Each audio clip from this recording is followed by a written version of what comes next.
How's your elbow? Getting better and better. What happened in the match versus Justin? Nothing.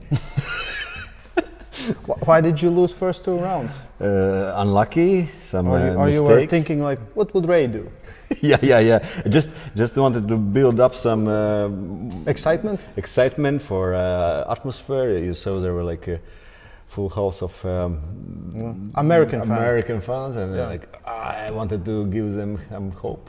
Some hope. Yeah. So I get injured in the first round. I lost my wrist flexor. Tendon get partial torn. Yeah. Also not sure, but some similar damage for medial ligament. What does that mean? So what does that mean? That my wrist is gone, and generally side pressure as well. I don't have a wrist. I don't have attack anymore on direction here on opponent's pronator, and also side. So what's left? It's still some pronation left. It's kind of same attachment point, but I was more damaged on if we are specific on radial wrist flexor. That's the biggest damage. So generally, it's it's ulnar flexor, radial flexor, which so up point you are not able anymore to attack pronator much. So how does that change your whole technique? Because you had to arm wrestle in a way different technique. It's still a Toproll, right? But it's not the Toproll that you usually do. Arm wrestling is simple. You have to find one point where you can, or where you are stronger, or where you can. In this position, Justin is controlling my pronator. Justin is controlling my hand. So my hand was gone. So only thing was left with my back pressure. I was trying to still have some control with my pronation, and with my pronation to take Justin's hand. Yes. Yeah. And there are times when you do it and no one is taking your hand, and you can do the same. Even Devon oftentimes kick his wrist a little bit back and securing that position. Yeah. Most of the times. Most of the time. Yeah. So the hand is gone, side pressure is gone, but you have pronator, so you try to keep this. Yeah, it was maybe not perfect all the time, but my pronator was still more or less active, and I was holding not with side pressure here, but I was fighting with back pressure and holding on my brachioradialis and holding with my pronator here. Yeah. So the whole thing is opponent is going sideways, and you're not focused on the hand. You're focused on keeping. I would love to be focused on hand, but it's just not working. Yeah. And you are fighting what's left, what still is working, and this time you are. If you believe that control is through hand and pronation, you're trying to at least take some point. And I was trying to take this wrist and hand with my pronation and stop, because when you are losing some of points, others are getting weaker as well. Of course. If you have all these connection points, is this a good technique? There are guys who are pulling like that even when they don't have any injuries and very successful, that they are directly just kicking back here or getting in. And it's best if you have healthy medial ligament, which I hadn't, and then you can also add more side pressure here. Yeah, Rajano from Kazakhstan.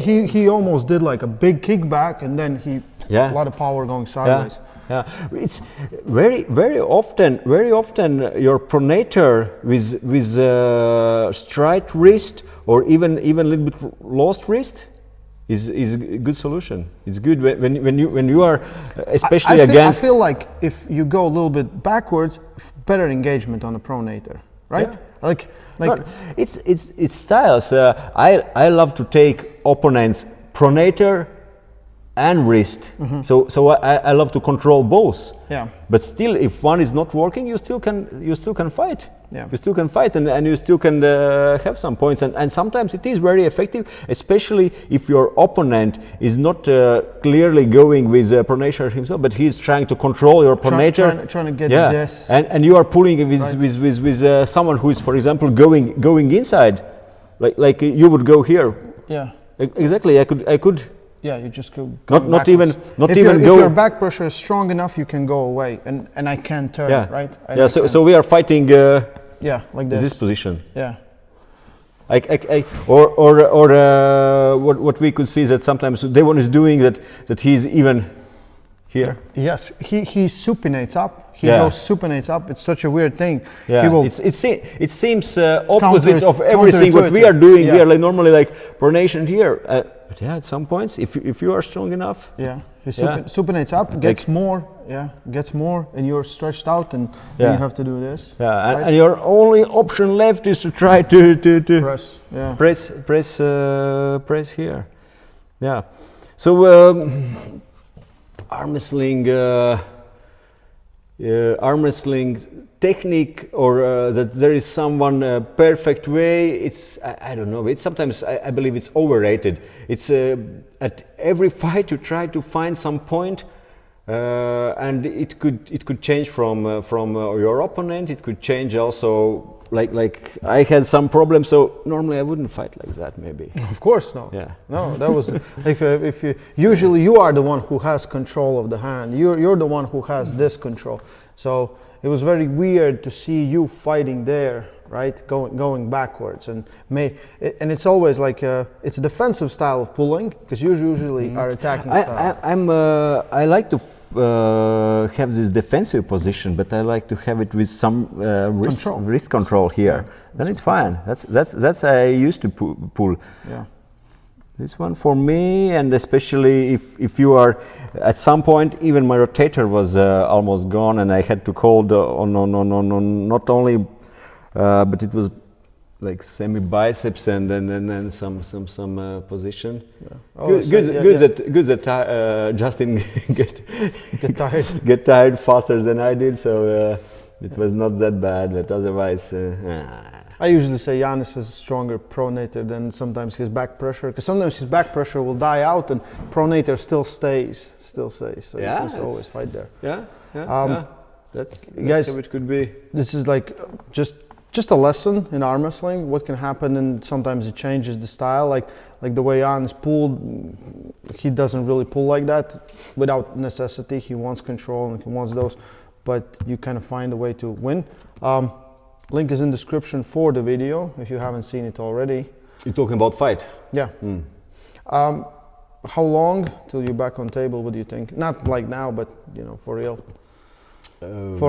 Next week will be 2 months. So it's like 8 weeks, and at week 6 I started to do some isolated wrist pronation exercise. So already for 2 weeks. I'm doing some statics, but not really much arm wrestling specific. But I'm doing some statics for form. It's getting better. So all this scar tissue is built up already. It should be, and slowly I have to start and to strengthen. I did some easy arm wrestling with girls today. First time on table today with some younger beginner amateur guys. Also controls that they are holding, but it's okay. It feels good. While it's not close to, I don't know what, 50 or 60. No, not at all. Maybe less percent. Maybe less, Slowly, step by step. So right now it's. As a physio, you know the timeline. So what would be the good timeline for you to be back? What do you think? It's always one thing when you feel that you are more or less ready for maybe closer to max effort loads. But second, if you talk about competing, for everyone, I would say you need some period when you are able to train closer to your max, at least 2-3 months. Not like you feel like, okay, no, I'm ready to go for max, but you haven't done any serious training period. So.